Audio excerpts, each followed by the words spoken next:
Aces. I can promise you that not all sunglasses are built the same. Rick's Eyewear is crafted for durability, clarity, and style that lasts. And we're so confident that we back ourselves with a 90-day free returns policy just in case they're not a perfect match. Use Aces for 20% off site-wide and find your fit right now at rickseyewear.com.au. Now let's get into the show. Welcome back, everyone. Another episode of Tommy Talks, and this week we have Roquan Smith in the building, linebacker, Baltimore Ravens. This one's big for me because everyone that knows me knows that I love the Ravens. But great, man. Welcome to the podcast. Absolutely. Thank you for having me, man. Now, we've got to start off with Australia. But before we get into all the football chat and life and growing up, how's Australia been to you? What's your favourite part of Australia? Down here in Melbourne anyway. How's it been? No, man, it's been amazing. Thanks to Elliot. I must not be good enough. If it was Lamar, maybe you'd have been in town when I first got here. But yeah, it's been amazing. For anyone out there as well, I just went on a family holiday the day Roquan messaged me saying, well, where are we going? So yeah, big shout out to Forbesy. He's been the best tour guide ever. Yeah. What's your favourite restaurant so far? You've been to a few? Oh, man. That's tough. I have been to a few. I've had a lot of really good spots. Chin Chin was really good. Grilled Americano. Yeah. Yesterday was really good. Gimlet was good. Man, it's too many to name. And I consider myself a foodie. So just getting out to all of the spots, experiencing the Aussie cuisines, it's pretty sweet. What about the slang and how we talk? Have you picked up on a few of them? Yeah, a couple things I've learned, here, the bogans, that's one of them that stuck with me because in the States, you see many bogans as well. So yeah, there's a couple things, service the gas stations and things like that. So yeah, it's pretty cool though. That's so cool that you come down. Do you have any other teammates that have been to Melbourne and Australia? There's not many that come down this way. Yeah, I don't know any that's been down this way outside of Falele or Off and Cigar, who was born in Melbourne. And yeah, other than that, I don't even really know many players that make it to Australia. So it's a long way away for sure. Last night when I got home, I was watching the Natty highlights because we were talking about it at dinner, how you would have been the MVP. I couldn't believe that. I couldn't believe I want to bring up bad memories, but you had an enormous game. And then the 2nd and 26 tour, just the whole game, for anyone out there that hasn't seen it, go watch it. It's got to be one of the best natties that's ever happened. Yeah, man, you hitting me deep right now. I'm sorry, man. But, yeah, for sure, man. That was a crazy game. That was a great year for us. I felt like that was at the University of Georgia. It was that turning point for us in the program, and where those guys have been doing their thing ever since. And for sure thought we had that one wrapped up, man. And then when that play happened, remember Tua coming into the game, and Kirby kind of warned us at halftime that a left-handed quarterback was probably going to come into the game, and don't be surprised. And so, man, when it happened though, and then 2nd and 26 coming off a sack, you'd have thought, oh yeah, we got this wraps. Just protect the deep shots. And sure enough, man, he looked one way and threw it back the other way. It's something I'll always remember. So it definitely cut deep. Does that make you want to win a Super Bowl even more? Is the Super Bowl the pinnacle? Absolutely. That's literally what I'm doing it for right now.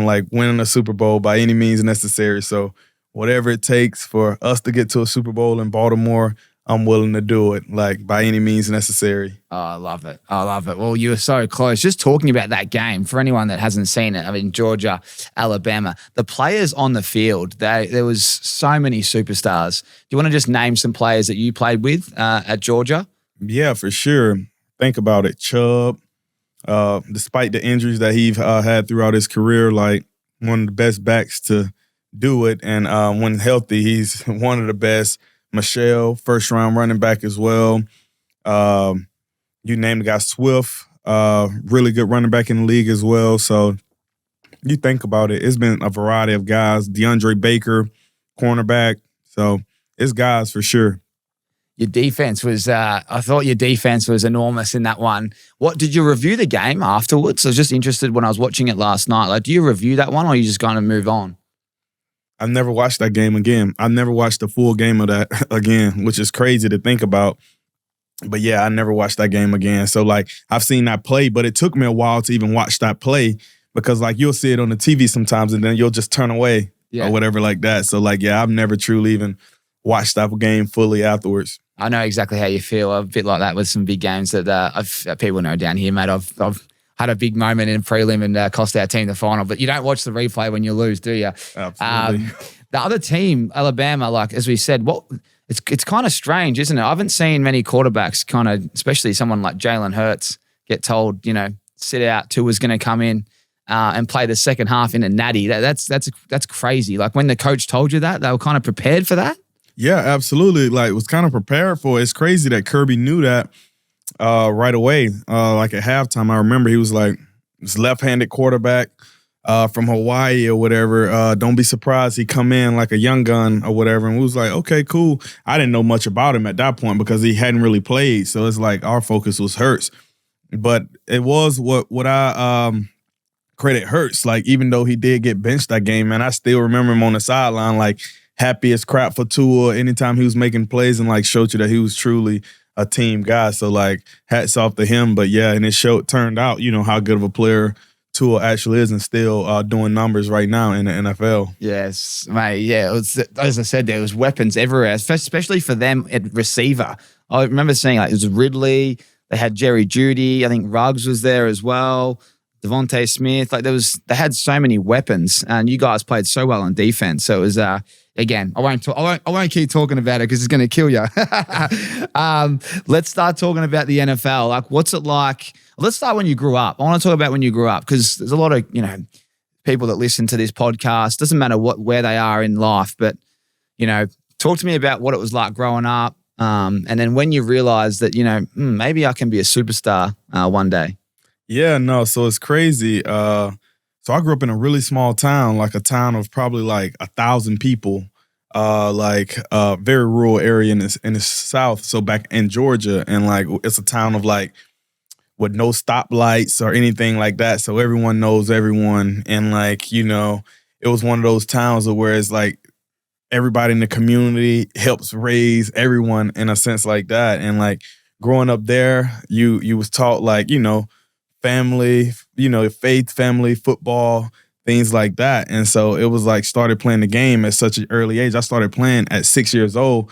I started playing basically like, so I have an older brother, and the Pee Wee League coach came by the house and was knocking on the door. My brother was heading out to practice. Say, hey, asked my mom, hey, how you feel if your youngest boy come out and play? She was like, well, I'll have a talk with him, me at 6 years old, have a talk with him. And if it's something he wants to do, then I would think about it. So I was literally listening. I'm right here on the couch, just like, yes, yes, yes.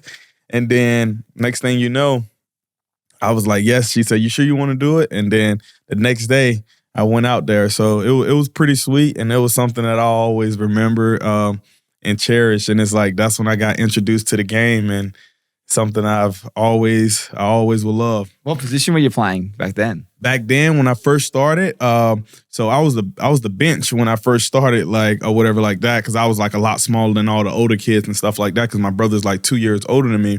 But then the next year, I started playing linebacker and quarterback.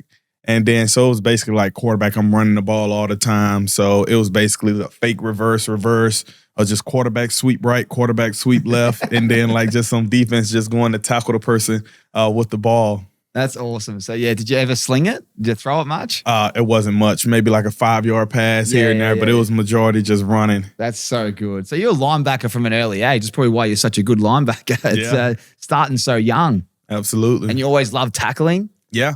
It's been like a thing. Like I love, even though I have played like in high school and things like that, played running back, receiver, and like option quarterback, things of that nature. But like, yeah, I don't really like getting hit. I love like delivering the blow. So, well, you're good at it. You're very good at it. Yeah, I was thinking before I even met you, I was thinking about you when we were going to jump on today, and you're always blowing up plays is how I would say. Like every time I watch, you always blow up, especially that running back. When he gets out in the flat, I feel like you're always the one that just smokes him. You must love it when the quarterback looks deep and then he's like, oh shit, I'm going to check it to the running back, because I feel like you're always ready to just smoke them. Yeah, no, absolutely. Yeah, trying to get the man with the coconut, I say, or the ball. That's something most would say. But yeah, it's like, yeah, you definitely enjoy that. Definitely like imposing your will on another man, I think is nothing like it. So I think it's pretty sweet taking a man somewhere he don't wants to go, like on the football field. It's pretty sweet. I love that. And what about all the pep talks? Like, I've seen every time you look at the defense, especially, you're the guy in the middle that's kind of revving them up pre-game and telling them to be great and, all that kind of stuff. But has that always been you? Have you developed into that leader, or have you always been the guy that fires up the troops? Yeah, I think it's been something that I've developed over the course of my career, in a sense, because like when I first came into the league, like back in 2018, like when I was playing with guys like Khalil Mack, Danny Trevathan, Akeem Hicks, and guys like that. So it was like I'm the young bull, 21 years old at that point. So these guys are more so like getting everybody going. And so I'm learning, because in college, I was like that guy from my little circle, like linebackers and things of that nature. But in high school, I was like that guy from my little circle. But then I feel like, as you get your couple years into the game, and then, you become like the actual face in a sense like that. And it was just something that I've always had it in me, but it was just more so about when was the right opportunity to actually showcase that. I love it. Well, you're definitely showcasing it well at the Ravens. Talk to us about, actually, let's go back to the draft night, and I'm going to get to the Ravens, because I'm going to talk about the Ravens and playing the linebacker position and the responsibility you've got. But let's talk after the Natty. You've had an unbelievable year. But talk to me about the draft. Like, I looked at the picks. Your draft is stacked. Yeah. Go home and Google 2018 draft. Like, there's players everywhere. Did you know you were going to go to Chicago? Like, was there any other clubs that were kind of thinking you were going to go there? Like, what was going through your head that night? Yeah, man, it was crazy for sure. Thinking about it, I knew I was going to go anywhere from 6 to like 13, 14. I thought like Indy, because like I was chatting with Indy. Like I remember like probably like an hour, 2 hours before the draft, Indianapolis was like, hey, just checking out, making sure this is your number, or whatever like that, in case, so I'm thinking, okay, if they asked me this like 2 hours before the draft, I'm like, this is stinking something. So they were at 6 that year. Then Chicago was at 8. And so then I think after that, it was like another couple teams that I thought potentially I could go in was like Miami, Green Bay, like Oakland. There was Oakland at that point. So I was thinking it was going to be like a couple teams like that. But like when 8 came around, then Chicago called. And I actually missed the call, the first call they called. So I'm like just talking with my agent or whatever at the time. And then the call is like a Lake Forest, Illinois number call. And then when I realized that, I tried to pick it up and it was already gone. I'm like, crap, I missed the call. I'm thinking to myself, like, I missed the call. Like, dang, are they going to call me back? So then I was about to start trying to call the number back. And it was like, no, it's okay. Like, they're probably going to call back again. And true enough, like they end up calling back, and then that's what it was. And so went off to Chicago, 8th overall. What's that moment like? Like, you work so hard, you're talking about when you're 6 years old, and then you get to that moment. Like, what was that moment like for someone? Because a lot of people aren't going to experience that. Yeah, which is crazy. A lot of people will never get to experience that. And like, I'll always be grateful for that opportunity. And then just experiencing that, it's like, wow, man, a kid from middle of nowhere, Georgia, never would have thought in a million years, like, especially like there's like a chance of making it to the NFL, but like the chances are like slim to none. It's like 1%, less than 1%. So when you think about it, and then to go like first round and to be like, introduced to the world in like that, in that fashion, man, it was something pretty sweet and something that I always would cherish. And it was just like, wow, dreams actually do come true. That's when I really started believing that. And it took a while, honestly, like a while for it to actually sink in, because for a while I was like, this can't be real. Like, I was like, this can't be real. Like, I'm actually drafted. I'm in the NFL. I used to be that kid Sundays, like in the front of the TV, sitting on the floor, like just watching the game, locked in Sunday football at 1:00 Eastern time back in the States. And like thinking like, man, this is going to be me now. And then little kids growing up and stuff are going to be seeing me on TV and stuff. So it was like pretty sweet, and it was like something that I always cherish and I'm always grateful for. It's so cool. Who did you go for when you were a kid? Oh, the Falcons. Growing up in Georgia, it was the Falcons, Michael Vick, Warwick Dunn. So like those guys, Keith Brookins on defense, John Abraham. Like, so yeah, it was like definitely the Falcons. That's so cool. I love that. And then when you get on stage? What's that like when you shake the commissioner's hand? That's pretty cool. Yeah, no, it was definitely pretty sweet. Nerve-wracking for sure, though, because it was just like, man, just had turned 21 years old. Yeah. And I was just like, man, I'm like literally doing this now. And it was just like getting up there, shaking his hand and just realizing like, wow, I used to watch this draft on TV, used to watch players walk across this stage years ago. And now I'm actually that guy. Like I'm actually doing this and being able to live this. So it was pretty sweet. And I was just like, it was very surreal for me. So like, it's something that I'll never forget, and I'll remember it to the day I leave this earth. Mate, it's so good. I've got your draft, but some of the names, like even, we start with Baker Mayfield at 1, Saquon Barkley at 2, and then you got Sam Darnold, Denzel Ward, Bradley Chubb, you got Quentin Nelson, Josh Allen at 7, and then yourself at 8. I mean, keep going down, but some of the names that that I saw, Jair Alexander, who's now your teammate, he goes 18. Like now you get him and he joins the defense at Ravens. But the one that stands out for me as well is, again, Sony Michel, one of your teammates at 31, but Lamar Jackson at 32. Can you believe that he slid to 32? Yeah, no, it was crazy because I remember him being in the green room. We was all in the green room, and I remember him being in the green room, and I thought for sure, like, some people had their opinions on like what they thought, but obviously he's proved all of them wrong.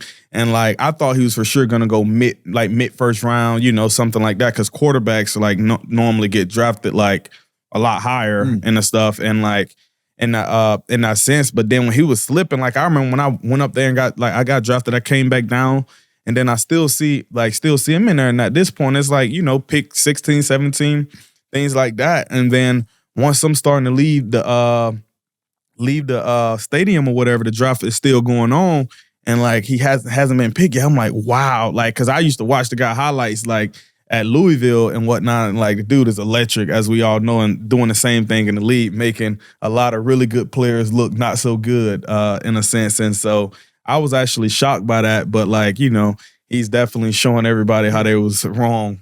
Yeah, I couldn't believe it. I mean, I fell in love. That's why I go for the Ravens, because I supported Eric Decker once he retired. I was like, I need a new team. And then Lamar just kind of entered the league, and I hadn't seen anyone move like him. Because I think Michael Vick was kind of ahead of my time. So, he smashed all his records. And you know how good Vick was. So it just goes to show you how good Lamar is.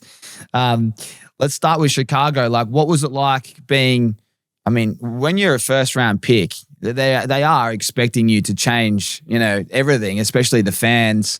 What's it like having the pressure of being pick 8 coming into Chicago? I don't think the Bears were going too well at the time, but the defense was stacked, and I think you lost a few players along the way. But what was it like entering the building and all the pressure from external? Yeah, like honestly, I didn't feel too much pressure when I first got there. It was like, and the defense had been really good with the coordinator, Vic Fangio, who's actually the coordinator with the Philadelphia Eagles right now. So like coming in with him, and I knew of him prior to ever being coached by him from his days out in San Francisco when it was like Patrick Willis, Navarro Bowman, when those guys had like elite defenses out there. And so I just knew like what type of tier of guys he was accustomed to. So just getting there was a lot of really good talent around me. Even the linebacker next to me, Danny Trevathan, he had been in the league 6-7 years at that point, like a proven veteran, really good player, really good dude as well, who I looked up to.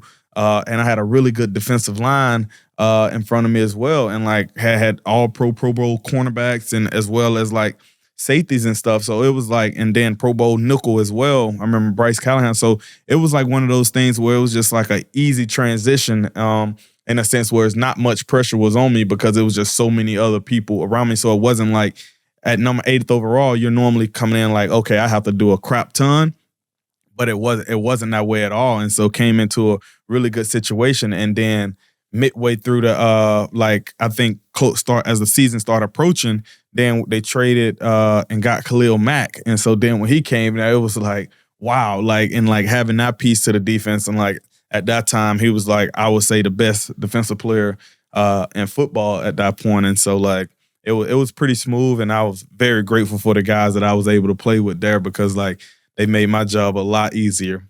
Well, I've seen some of your highlights again last night. I was just making sure I didn't miss any. But what's it like picking off Joe Burrow, going to the house? We were talking about it at dinner last night. It's hard to go to the house. You've had a few close encounters, but picking off Joe Burrow must have been nice. Oh yeah, it was really sweet.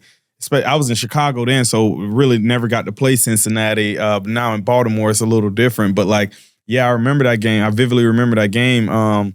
Picking him off that game, and it was pretty sweet. He had a rough day on the line that day because I think he threw a couple picks. But yeah, having that pick, man, I knew how highly touted he was, and I knew how good he was going to be in the league. And he was damn good already. So it was like taking that to the house. And it was a funny story. When I picked that off, I threw the ball up in the stands. First career pick six. I threw it up in the stands, but luckily enough, there was a nice guy who I threw it up to who ended up eventually giving me the ball back, got him a signed jersey, signed ball, and things of that nature. But yeah, it was definitely pretty sweet, like having that pick six off him. So that's definitely like, and obviously he stayed on the trajectory that he's going, is going to go down as one of the best to play the game. So I always have that in the back pocket. That's so good. It's so good the fan gave the ball back. You see it all the time when people have like a milestone moment and they forget about it and they've got to chase the ball back out of the stands. And the fans are pretty good, aren't they? The fans always tend to give it back, which is elite. What else about Chicago? Like, they call it the Windy City. You were telling us it's not the Windy City because of the football. It's something else. You want to educate everyone listening? Yeah, no. So, yeah, a lot of people confuse that. And I used to think the same thing prior to being in Chicago. I think I learned it on the architecture tour or from my neighbor, Kara. I can't quite remember which one, but it's actually the Windy City, even though there are strong winds coming off of Lake Michigan and everything. But it's actually the Windy City due to the politics. So, like, yeah, like back in the day and things of that nature used to be very, like, corrupt with the politics from my understanding. So, like, yeah, but most people would definitely think, like, oh, it's windy because of the wind that's cutting you. But the wind can cut, and it's pretty cold up there during the wintertime. When you're at Chicago, what were your favorite games to play? Man, like, Soldier Field was pretty sweet. It was, like, the smallest stadium in the league, but outside of that, like, the fans still rocked it out up there. I would definitely say playing Green Bay, Lambeau Field, like with all this, playing my first game there with like all the history there, walking out, like, and you just feel the history, almost like playing at Notre Dame in a sense, like so many guys have played on that field and like just the history there. That was probably one of the sweetest atmospheres that I got to experience in Chicago. And then playing at home, especially when we were winning, was like definitely pretty sweet as well. Who's got the loudest fans outside of the teams you've played for, like on the road? Ooh. What's when you go to, especially as the linebacker that you have to communicate messages to everyone, what's the hardest ground to play at because it's so loud? And go to college as well. Oh, college. Yeah, college, man, Neyland. I was fortunate enough to play up at Neyland. I never got to play at Bama, but I went to Bama one time as a fan, and like it was pretty loud in there. But I would say, far as like playing up at Tennessee, University of Tennessee, Neyland Stadium, it rocks out up there, especially if they're winning. Man, it's like 100 and some thousand, like just roaring. That's crazy. It was insane. I would definitely say Tennessee without a doubt. If I wasn't in Athens, because Athens used to rock out as well. What about in the NFL? In the NFL. I was tough. Man, Baltimore, it gets loud in there. Baltimore gets loud. Seattle can get really loud as well, especially like if they're winning. I would probably go in there. I would probably lean in with that a little bit. That's so cool. And now let's talk about the trade, leaving the Bears, going to the Ravens. What a move that was, by the way. We needed you there. Just for everyone that's watching and listening, how does that take place? Like a lot of people don't know the ins and outs. Did you end up doing it? I think you did this on your own, right? So people will find that fascinating. Just talk to us a little bit about that. Yeah, no, for sure. So I think in July, something like that. So me and the Bears, we wasn't able to agree on terms in a sense with contracts and stuff. So long story short, we wasn't able to agree on contracts. So I'm like, okay, cool. Still gonna, play the season out, do what I got to do to put myself in position to receive the best possible contract that I can receive and what I felt like I deserved. So at the end of the day, they saw me at a number and I saw myself at a different number. And it was like, okay. But they said, I asked for a trade. They said, we're not going to trade you. So I'm like, okay, cool. I'll play it out. Still just honor this year. Still be the best possible teammate that I can be. And so it was going out throughout the year. And then right after we played Dallas, actually, I think the year, because we started off like 2-1, 3-1, I can't quite remember. And so it was like pretty solid year. So starting out, and then after that, we end up dropping the next couple. And then so after we played Dallas, dropped that game versus Dallas, and then we're on our way back to Chicago, everything like that. So then come in Monday morning, whatever, workout, go through my walkthrough and things like that, and review.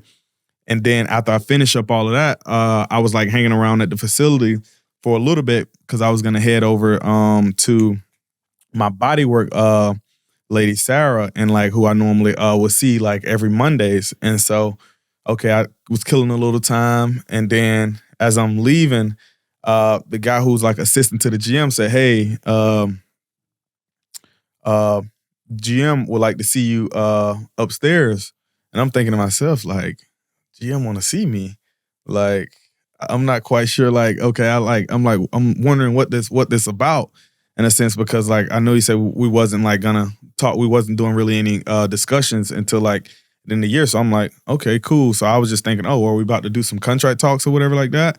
So I was kind of taken back for a second, and then as I go up there, well, it was like the GM, the head coach, the salary cap guy, who was up there as well. So like all of them was up there in the room. So I'm like, okay, if this is like, so this is something a little more serious in a sense. So then, was up there probably like 10, 15 minutes. Like, appreciate everything you've done. Appreciate how, you've been a pro, and like how, you didn't make it about you in the locker room and everything like that. Cause I would have never been like a bad teammate or tried to get anybody else to feel some type of way. Cause that's just not how I am, not like the way I roll in a sense. So it was like that. So it was like going on and on for like 5-10 minutes. So at this point, it was like, I know this is a tough part about being on the job, but some things you have to do what's in the best interest of the team and things of that nature. So, rightfully so, I get that.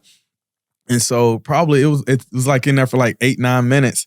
And then like, I'm just like, okay, I get the point. So my stomach's at the bottom, like right now. So I'm just like, crap, like, where am I going? That's what I'm saying to myself. Like, where am I going? Okay, like, I get it. It's a lot. Like, it was emotional too, because it was just like, been in Chicago, like had a lot of love for the city of Chicago, love the teammates, and everything like that.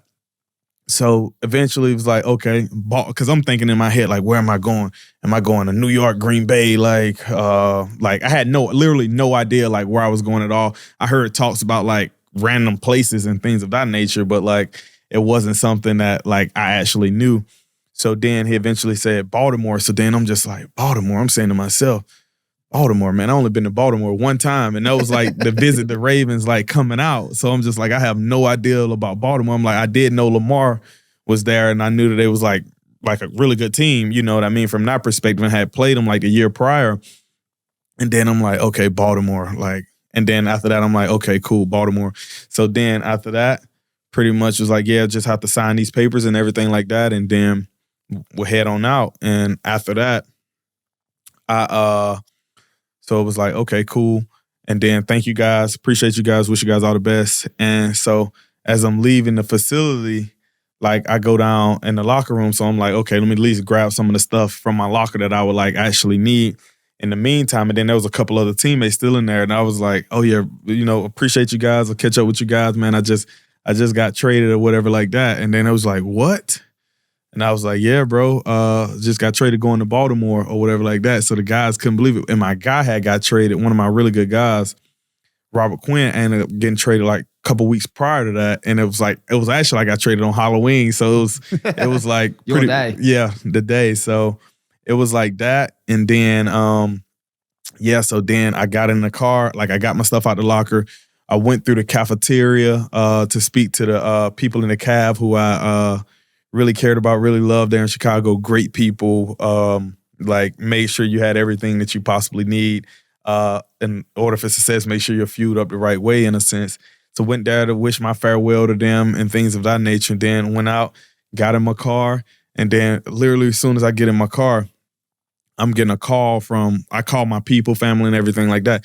Then after that, I get a call from like the Costa, the Ravens GM, the head coach, Harbs, and everything like that. And it's like, oh man, this is real. And then, like, cause I end up canceling going to my bodywork later. I'm like, I have to process this. And then they tried to like get me on a flight that night. And I'm saying to myself, like, man, I need a little more time. I need a little more time like to process everything. Like I just need a little more time. I can't do it tonight. Like, can we do like tomorrow morning? They was like, yeah, tomorrow morning, and hopped on a flight at like 6 a.m. or whatever like that. And like that process is like, is basically like what you sign up for, get traded, and then you go move to the city like the next day, and like you're there and playing in the game the next week. So then straight in as well. Straight in, yeah. So went to Baltimore, literally staying in a hotel for like a week or so. And then the guys were great there though, man. Like the guys very welcoming, like made you feel at home right away. And like, yeah, that was it. And then went there and started balling, and that was it. That was like kind of it. Crazy. It's so crazy that you just pick up your stuff. You're such a good bloke, by the way. Like going around, I can imagine you saying goodbye to everyone that mattered, but then just like straight on a plane, 6 a.m., like, just like, what do you do with your house? Who picks up all your belongings? Like, you got to organize that throughout the week, or what happens there? Yeah, no. So it was basically like literally what I did when it happened. After I canceled my body work, so I'm out, and then Chicago traffic coming down in the city. I probably didn't get home till like 4:35. So phones blowing up all which way. So it's just like it's a lot to process. So I'm in here, it's like, okay, cool. I got work.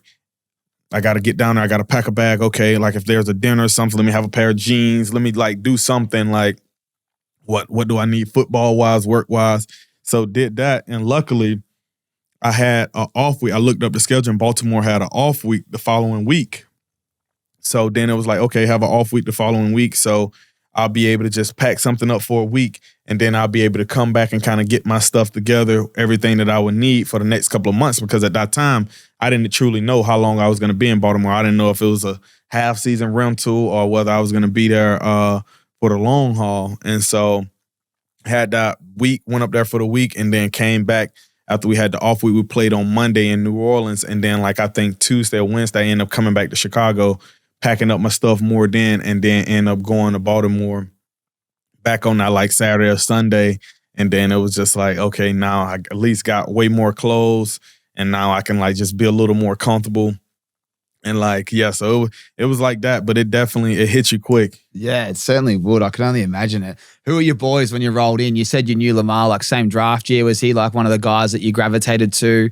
Who else were you hanging out early days with? Yeah, like being there, it was like really the guys on the defensive side of the ball, but it was like literally everyone that was there. Like Patrick Queen at the time, he was like very welcoming. Josh Bynes, linebacker, the coaches were great. Calais, there was a lot of guys who really Justin Houston, who played at Georgia, was an OG veteran, and things like that. So like there was a lot of guys when I came in. Then I knew Kyle Fuller from Chicago. He had just got hurt there in Baltimore, so he was there as well. And Marlon was good people. So it was like a group of good guys who was there. Like I can't say that about Baltimore. Like they have like good guys there, make you feel very welcoming, right at home. So it was like a very easy transition for me, not something where I was just like I felt lonely or anything like that. And then with number 18, I'll talk about the change to 0. But did you pick your number when you rocked up, or they just said, "Here you go, brother"? Yeah, well, no, that was rough because it was like getting somewhere mid-season. It's like you don't really have many numbers to choose from. So it's like mid-season, it's like I think it was number 18, number 50. It was like some numbers that were ugly in my opinion. And like, so it was like, because that year was the first year that linebackers could wear numbers like single digits and things of that nature. So got there, 18 was the best thing available. I was just like, okay, 18, I got drafted year 18. Cool, I'll rock it out, see how it goes. So end up wearing it that year. Then that's when they established the number 0 for the following year. And then I remember that. And then I was like, 0 would be pretty sweet. So when they first said that, I was like, oh, I got to hit up like EDC, everybody like that. And like, man, like 0 would be pretty sweet if I can like get in that. And it's like, it was something that's never been done before. And like, I just found it very unique. All the numbers, you start with 0 before you get to 1 or anything like that. So it was something that I migrated to, and like it's something that I feel like it's a part of me now. It is. It looks good on you as well. What about the contract, mate? Everyone plays sport, whether it's NBA, NFL, whatever it is, but there's always a contract year, and then that's when you make all your money pretty much, especially on a long-termer. What was it like signing that monster contract and doing it yourself? Yeah, no, it was pretty sweet, man. I would say just hats off to EDC, and my team that I had, like far as, making it a very easy transition for me, as well as when negotiating the contract, going in with EDC, it was great. Like, and then it was one of those things where it's like I knew my value and they saw me at where I saw myself at. So it was pretty sweet. Something that I was like, okay, cool. And so it was honestly like very, very easy. We negotiated for like a couple weeks and came to terms, and I was happy with it. And it was pretty sweet. So something that I can't complain about, and I'm very grateful. Now, what did you do with your signing bonus? Did you go buy yourself something really nice? Actually, I ended up getting myself like a Mercedes truck, so like a G-Wagon, because I was initially gonna get it before, and then I was like, man, I'm not quite sure if because I was gonna get it in Chicago, then but there's a chance I could get traded, because I thought about that. There was a chance I could get traded when I initially first wanted to get it. So I'm just like, okay, I'll just wait to the end of the season and then kind of go from there.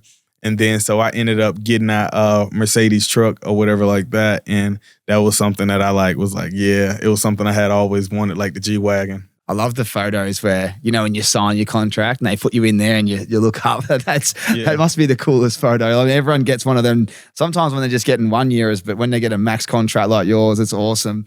All right, let's talk about the Ravens. Let's talk about, we're on the hunt for the Super Bowl, but the players in the sheds now. I mean, I couldn't be more excited as a Ravens fan, especially on your side of the ball. I mean, both sides of the ball is exciting, but the defense, there's just talent everywhere. How pumped are you to get back to training this year and lock in? Yeah, no, I'm very excited about it, man. Like, just having that sour taste in your mouth, in a sense, like from the year prior, like knowing we haven't lived up to what we should live up to and who we should be, just as a team and as well as a defense. And that's more so my priority, like the defensive side of the ball, and just all the talent that we have. And I think, man, the sky's truly the limit.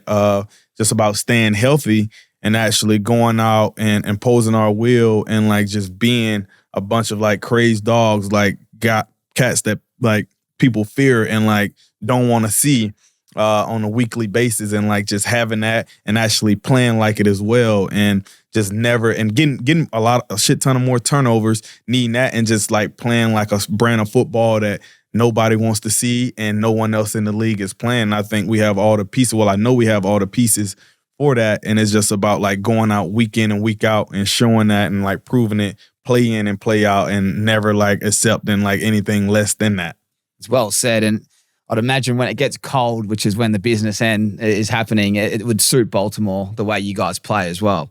Absolutely, yeah. It's whether it's cold, hot, or whatever, it's just just roll the ball out there and actually be about it, as opposed to just talking about it and saying, oh, gonna do this, gonna do that. Man, just showing it, play in and play out, not even game in and game out. You just show it, play in and play out, and then it's gonna speak for itself, in my opinion.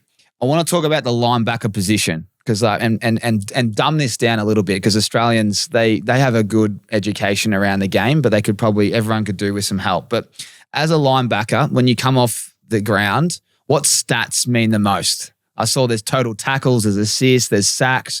But what are you looking at? Or are you kind of just looking at the defense as a whole? Yeah, honestly, I would say look at the defense as a whole. So look at the defense as a whole, because at the end of the day, I can be a linebacker and I can have 4 tackles, and tackles will be tackling the person with the ball. And I can have 4 tackles and we can only allow 10 points or 7 points. And with me with 4 tackles, I'm cool. I'm happy with that, because at the end of the day, it's about the defense success.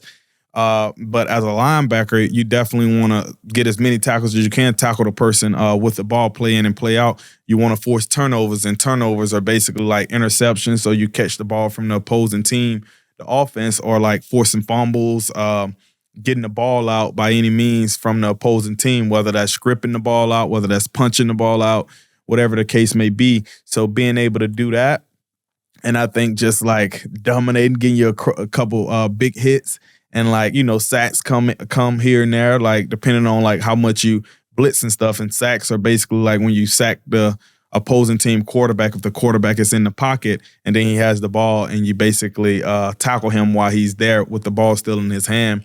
So like things like that, I would say, are something that are like very pivotal for like a linebacker.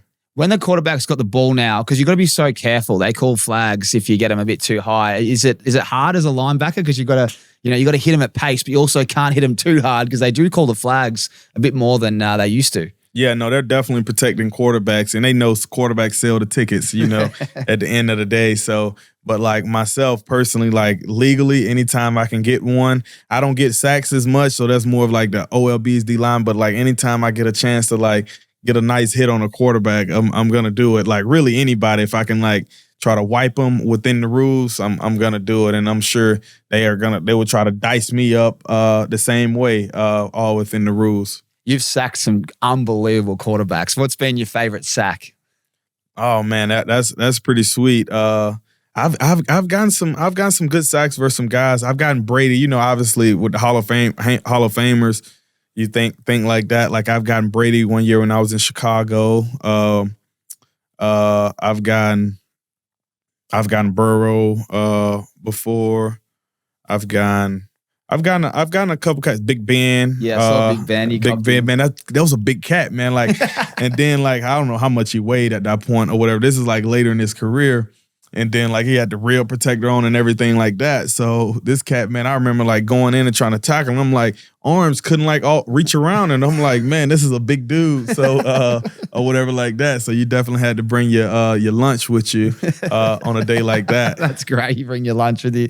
What about the running backs? I saw you've tackled Derrick Henry. It's funny. I think when he was playing at Tennessee and you were at the Ravens. Mm-hmm. But is he like? I guess he's a teammate now. But when you line up, who's been the toughest assignment? Like you're going into the game and that's going to be a tough day at the office. Yeah, like there's a lot of tough assignments throughout. Even like when we playing Derrick at Tennessee, got to play him multiple times. You knew like, okay, you have to stop the run game. They're going to feature him in the run game. They're going to run it 30, 40 times a game.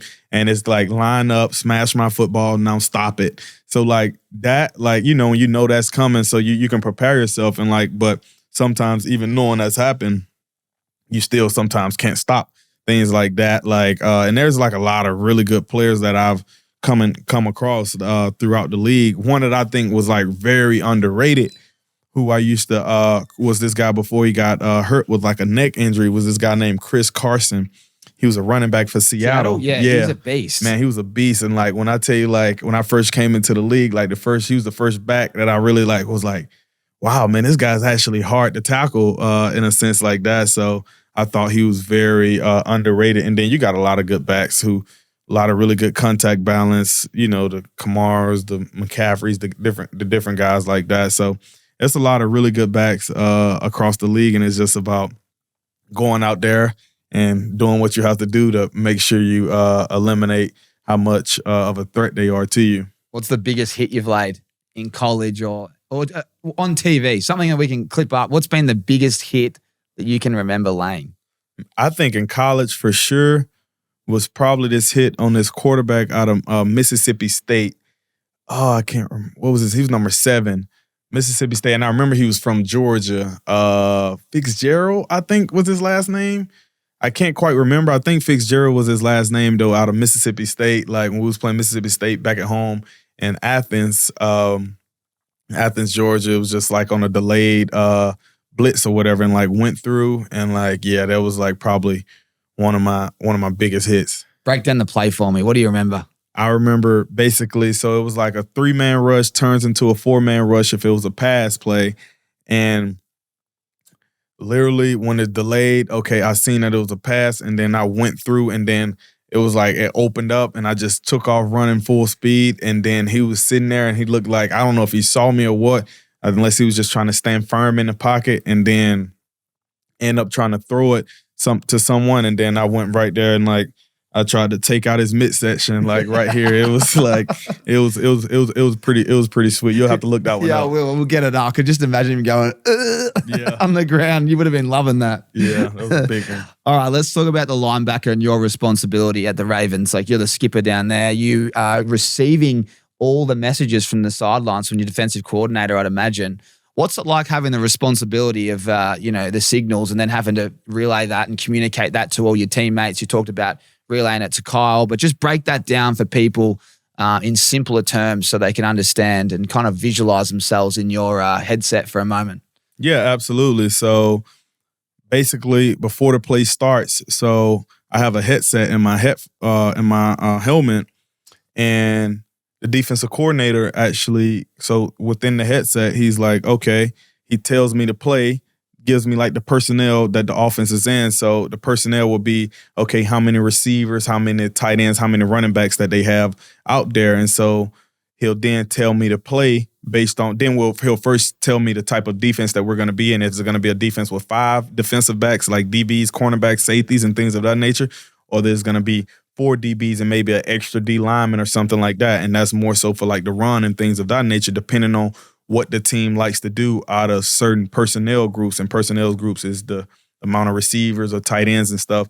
So he basically gave me the call in the headset. So I got the guys in the huddle, and in the huddle, have the play. He tell me to play. Just, I'm going to make up something random so I'm not giving away. It'll probably be like, say, for example, this is not a play we have, over 8 alert Bronco or something like that. So like, it's not a play that we have. So like, he'll have something like that, and it'll basically be like, I say over 8 alert Bronco. So I'm telling the defensive line, okay, it's over front. So the over is telling them which way that they're gonna set the 3 technique to. So this is the guy who would normally go to the, he's like more of the pass rush guy, just the dominant guy on the defensive line.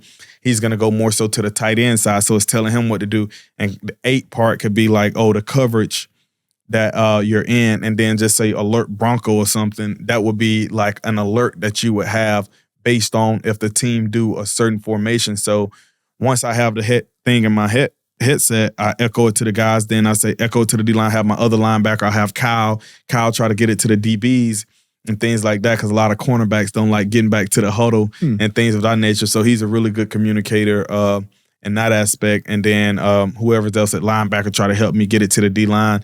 And then, because it's like, hurry up. Then it's like, okay, cool. Now let me see what formation the offense is in and what they're trying to do and how they're like probably going to try to attack us in this situation. So it's like, it's something like along those lines. And for people out there listening, they are probably going, what are you talking about? But and this has to happen in like 30 seconds if you're perfect, because the clock goes at 15 seconds. You don't get any more communication from the headset, do you? Yeah, no, you don't get any more communication through the headset. And honestly, sometimes what certain offenses will do, certain offenses maybe they'll get the formation in at like certain amount of seconds. So then it's like, okay, you have to, like, say they get it in at 25 seconds. So then it's like, okay, 10 seconds. Then you got 10 seconds to talk and then see what they're potentially in. And if they try to switch something out, like, so you definitely, it is some things, but you get used to it. And it's just like, it's just part of it. And just like being able to like perform under pressure.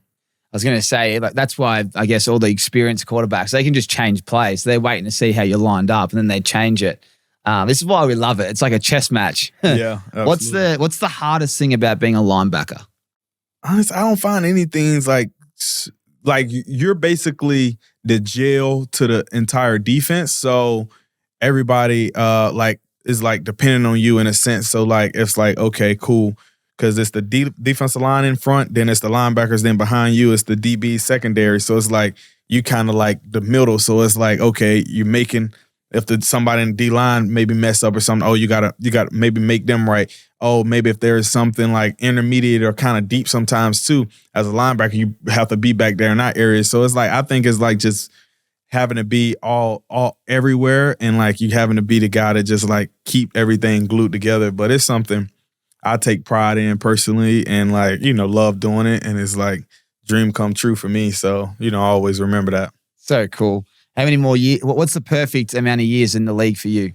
Oh, that's tough. That's tough. I'm not 100%. I'm not 100% sure just yet. Like, so this is year 8 coming up, And then what I think I have like 2 more years left on the after this season on the deal. So just never know. So it just all depends on where I'm at in life, how my body's feeling, and things like that. But definitely love the game, and always grateful for the game, and everything is giving me the opportunities and amazing people I've gotten to meet and things of that nature. So I'm not 100% sure just yet. There you go. Well, I think you can play forever, and you've been fit and available, which is what you said. What was the saying you said? Oh yeah, no. The thing they say in the league, the best ability is availability. So it's about like how often can you actually be out there, as opposed, because you can't if you hurt and you're not playing, it's like there's no good regardless of like how good you are. Well said. Let's talk about tackle technique, because you're so good at it. What is it? Is it tackle technique, right? Which obviously inside shoulder and just, your steps, or is it just effort and determination? Like, how would you break down your kind of tackling? I think it's a combination of all of them. I think it's effort, intensity, as well as like some technique as well. Like far as like, you obviously don't want to put your head in there and things of that nature, but like trying to get your head to a side, depending on like where you're chasing the guy, more so going to the near leg, inside leg, like whenever you make a tackle. But sometimes, man, you have to make a tackle by any means necessary. Like, it's like, okay, crap, I may put myself in a very vulnerable position right here, but like I think I can still get him down. And like you don't really think like that when you're out there on the field, because it's just like, I just got to do what I got to do. I have a job, and my job is to get this guy right here and stop this guy from advancing. So that's the sole purpose of my job, and that's like what I'm actually going to do. I want to ask you about losing coaches, teammates, staff. Like, how do you personally deal with that? Like, I think Patrick Queen, you mentioned, like, he leaves. You obviously would have been good mates with him. It's a part of the business. You've obviously been traded from the Bears to the Ravens, but what's that actually like? Like, you might have a great friend. You might build a great relationship, especially being at a good team like the Ravens. We see the defensive coordinators, they leave and get head coaching jobs. What's that like when a new guy comes in and all that kind of stuff? Yeah, no, it's something that you just truly grow to accept, and like you learn. It's just it's the cost of doing business. And like for myself, I think I've had like five different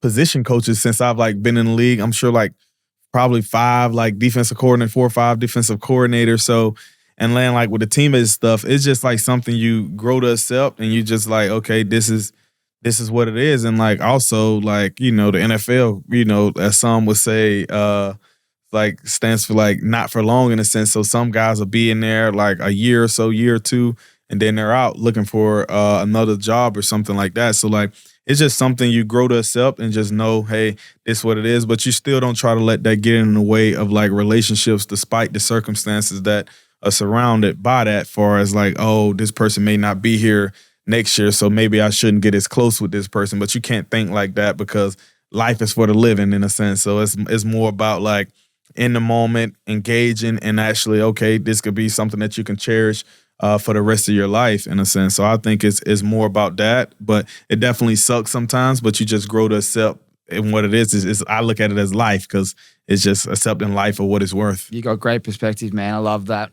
Let's talk about the locker room now. You've got number 0. Talk to me why 0 when you got 0, and then talk about your locker room dynamic, because it's I reckon it's the best little corner in the league.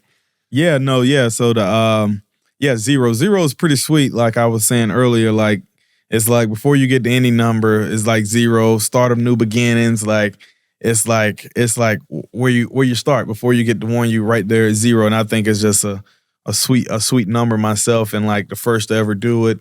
In a sense like that. So yeah, the locker room dynamic is pretty sweet, man. I'm like in a really great situation. I'm in a really good little area in the locker room, surrounded by some really good players. Like I'm tucked over in the corner myself. Then I got guys like Ronnie Stanley next to me, Lamar. So it's like Ronnie, Lamar, Zay Flowers, got Malik Cunningham. Then on the other side, like right here, that's that row. Then on this row, got guys like AD, Adarius Washington, Derrick Henry,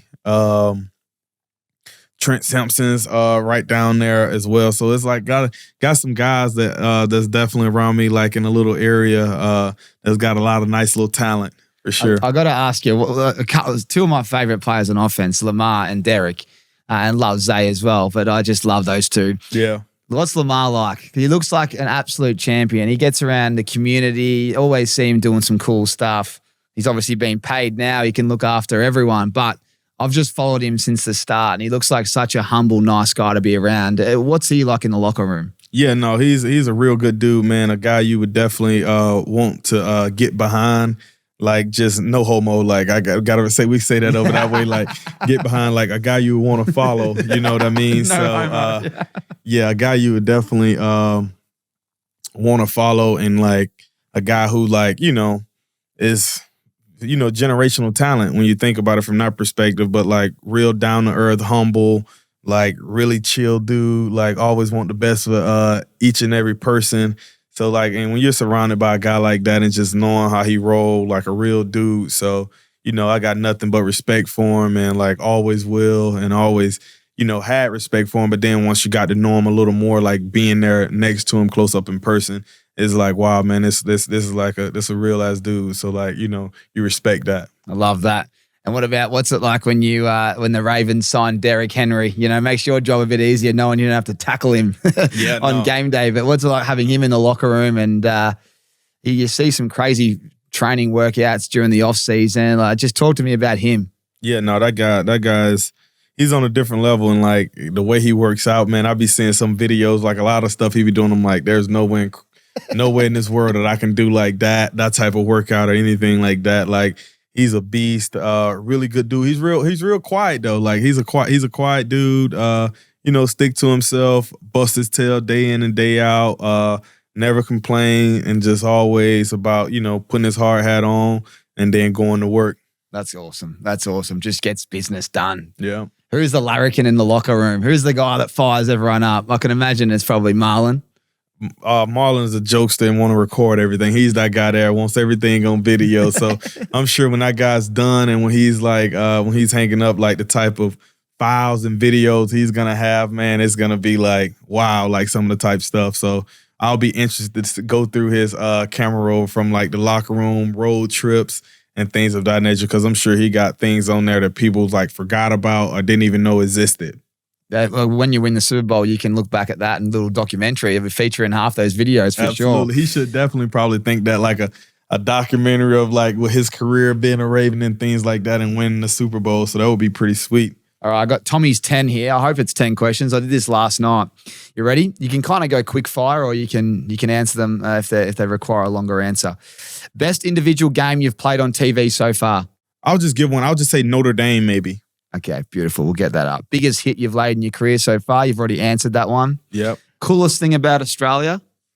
I would think, man, just like just the culture here is unique. It's unique in its own way. I feel like it's been good vibes. The people are really nice, and so not many Americans here. So, but it's been really cool, and I've been enjoying it, even from like being on the countryside to like being in the city as well. Oh, that's awesome. Biggest achievement of your career thus far? I would say biggest achievement of my career so far, probably making it to my second contract, which is pretty sweet. Love that. We already asked what it's like picking off Joe Burrow. Toughest quarterback you've played against in your career?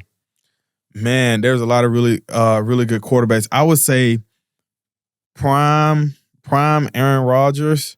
Prime Aaron Rodgers was like a different level. And why is that? Man, just because with the guy, and I was young too in my career, and just what the guy was able to do, in the sense like how he was able to just pick you apart in each and every way. Like, you can try to do whatever. The guy knew what was coming. Like, okay, tell your guy to come on down. Like, and different things like that. Like, so I would definitely say him. And then I got to play, but because it was more so I got to play him like year in and year out, multiple times a year. And then obviously getting to play Brady as well, and just knowing like how Brady was like, and how he was able to just pick you apart as well. So I'll probably say one of those two. The best sledge you've copped on the field? This guy, Phillip Rivers. Oh, yes. Yeah, Phillip Rivers, that dude used to talk so much trash. It was like, it was insane. I'm like, bro, shut up. Like, Yeah, so that dude used to talk a lot of trash. That's great. Who's the best trash talker at the Ravens? Best trash talker of the Ravens? I don't think we really have like two. Just all business. Yeah, it's a lot of business and talk with your right ear or whatever the helmet's called. The show, yeah. That's brilliant. Toughest running back to bring down at the moment? Ooh, toughest one to bring down at the moment. I wouldn't have an answer for that right now. Too many good ones. Yeah. Watching film, you watch a lot of film. Who's the next superstar quarterback? Because you guys get to see so much film, you get to watch these young guys coming through. Who's maybe some players that are underrated that you're like, just watch this guy in the next few years? Man, it's tough with that quarterback position because I feel like everybody kind of knows already who the guys are at that position. So I wouldn't say there's anybody that I'm saying like, oh, this guy's gonna be a superstar in the next coming years who people don't already think is like a really good player. Well answered. This is a good one. When a backup quarterback starts, do you and the defense, do all your eyes just start lighting up knowing that it's going to be a hard day? That's what you're doing. You're just like that, like a backup quarterback or even a rookie quarterback. Like backup quarterback, rookie quarterback coming in, you're licking your chops. You're like, oh yeah, it's gonna. Obviously, you're gonna still apply yourself the same way, but like you knowing that like you got an opportunity to really get off on them. That's awesome. I was thinking that when they announced it during the week, you boys would be going wild. What else? This is a good one from TG. Who's the best to wear 3 at UGA in the last 25 years? I'm gonna definitely what TG accomplished, man, at Georgia. I'm gonna go TG. I'm gonna give TG that. Yeah, I'm gonna give TG that. He goes, ask him, me, or DJ Shockley. Yeah, I'm gonna go TJ. I mean, TG. Yeah. Oh, that's brilliant, mate. That's brilliant. Oh, mate, I could sit here all day and I could ask you so many questions, but we'll be heading over to watch a game. And I appreciate you jumping on the podcast and sitting down with me and having a chat. Do you have any business ventures outside of the NFL? Are you doing anything off field? Yeah, but nothing like, these sweet ones right here, man. I see these the nice eyewear. Yeah, got the Rick's eyewear here. Rick's eyewear, I got you a few frames, so we've got different ones. How would you describe your head? There's large heads, there's normal heads. I mean, I got everything here. So this is the large and this is the normal. We got the Soho cherries now. These are try them ones on. Yeah. These are So are these the large hats? Or they're the normal standard. The normal That's what standard? I wear. Let's see. Oh, yeah, that's nice. Oh, yeah, these pretty sweet. Yeah, it's pretty sweet. Yeah, you're a standard man. You're a standard man. There you go. All right, I got a couple of questions for you. Rick's on tour. Leave them on for me. Okay. All right, you've traveled a lot. You love travel, don't you? Correct. Help people. What's your top 3 places in the world to travel outside of America? Outside of America, the top 3 places that I would recommend someone to try, I would say Vietnam is a really cool spot. Just from the history there. Like, obviously, there was a war there, like, many years ago, the American War, Vietnam War, depending on where you're from. And then I think just the history there, like, the food, the people, like, just the land features, learning about, like, Buddhism, seeing the temples. And I just had a really, really great time there, Vietnam. That'll definitely be, like, a spot that I would definitely go back to. I would say Peru. I think Peru, from the perspective of there's a lot of history there, considered the food capital of South America. You can learn so much. You can go up into the Machu Picchu, one of the 7 wonders of the world, learning about like the Incans and like how their evolution and how they came about, things of that nature. And then I would probably say 3. That's tough. I really enjoy Spain. Spain, for some reason, like a lot of really good food, beautiful beaches. The people are really nice there. So being able to get over there and like there's a lot of history there as well. So, but I definitely would like to get. Obviously, right now is probably not the best time. Would definitely like to experience like the Middle East like one day. Big advocate for like world peace in a sense. So like would definitely like to get over there one day as well and be able to like experience that and just knowing how much history is over there. I love that. You've traveled, you're a well-traveled man. That was a great answer. There's some places that I haven't been to, so I'll talk to you about them. Let's talk fashion. You've got great fashion, by the way. Have you always had great fashion? I I wouldn't say I always had great fashion. I would feel like I've always, I used to be a jeans, t-shirt guy all the time, but then, as you grow older, sometimes your pockets change a little bit, then your taste change a little bit. So like, Yeah. I would definitely say like that, and I definitely appreciate fashion. I think it's a sign of art, in a sense, and there's like so much that you can. It's like, so I feel like you can see within a person from like how they dress and like what they're about, in my opinion. I love it. Well, you do. You've got great fashion. Now let's have a laugh.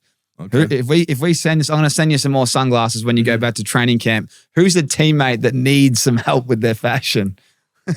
Who's someone that's not very well dressed in the locker room? That's tough. I can't throw anybody under the bus like that. Maybe we'll reverse it. Who's got the best fashion at the Ravens? Who got the best? Number 1, 2, 3. Okay, who got the best fashion with the Ravens? D-Hop, he got some nice flavor. I would say Bateman be throwing on some nice pieces and things of that nature. And then, like come game day and stuff like that, when he's out and about, Lamar throws on some nice stuff as well. So I would probably like go in there, but like Lamar's more so like game day. Like Bateman is like every day he'll come into the locker room, look like he's about to go out on a date or something. Oh, like, really? Every day? Like he's like, it's every day he's fashionable.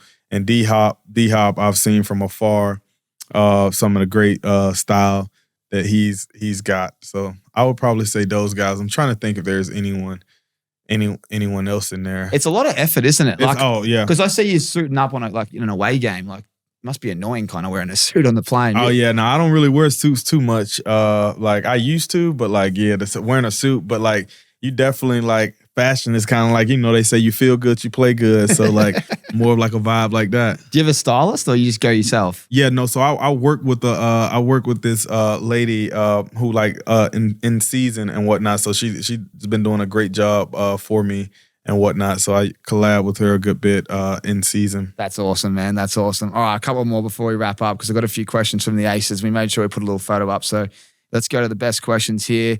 Here we go.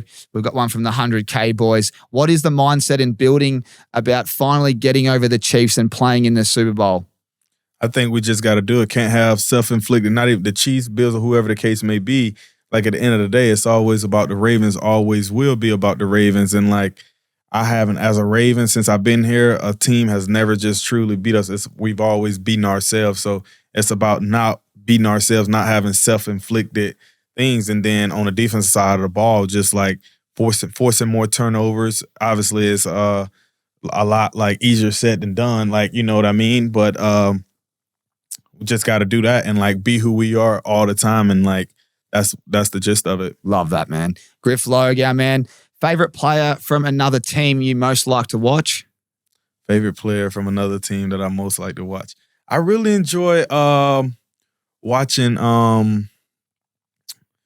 I don't want to mess up his name, but Foyekon, I'm not sure how to pronounce his last name, who plays down in Jacksonville. I think he was banged up this past year, but like watching him, I feel like, man, he played the game nice. So I love being able to like watch him. Love that. Same man, Griff Logue. Who is one team you line up against and you know you're in for a big day?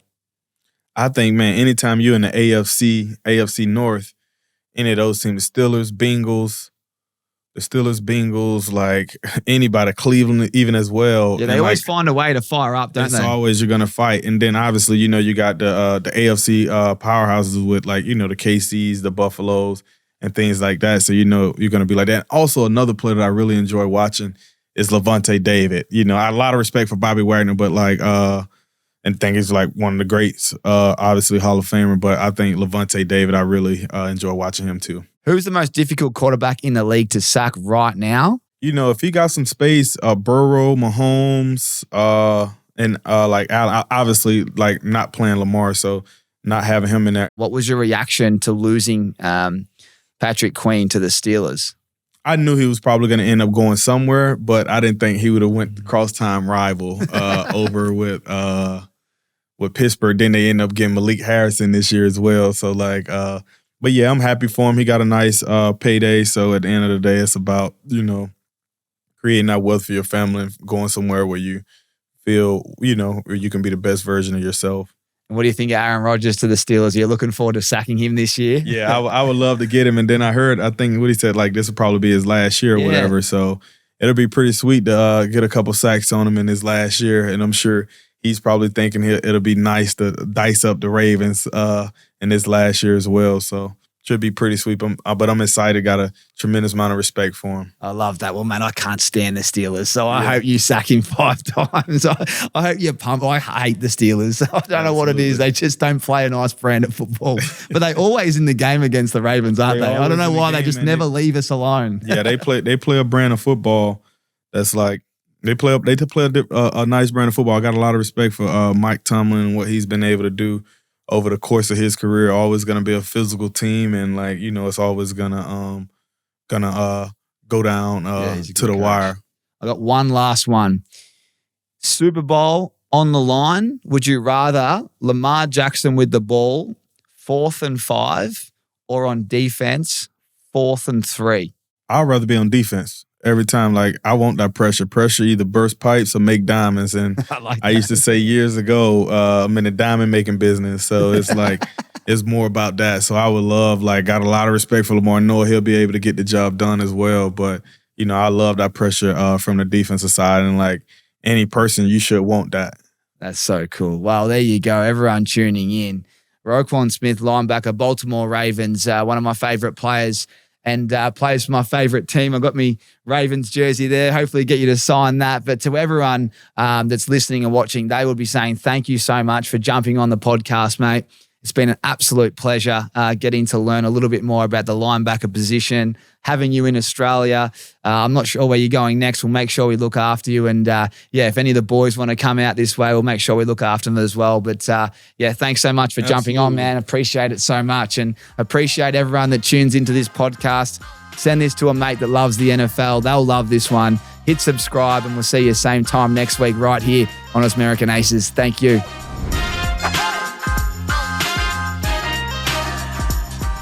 Aces, I know that's the end of the show, but here's a shameless plug for Ricks. It doesn't come without great value. Use our discount code ACES to get 20% off site-wide on us. And don't be worried about shopping eyewear online. We'll give you our 90-day free return policy just in case they're not the perfect fit. Head over to rickseyewear.com.au and find your fit today.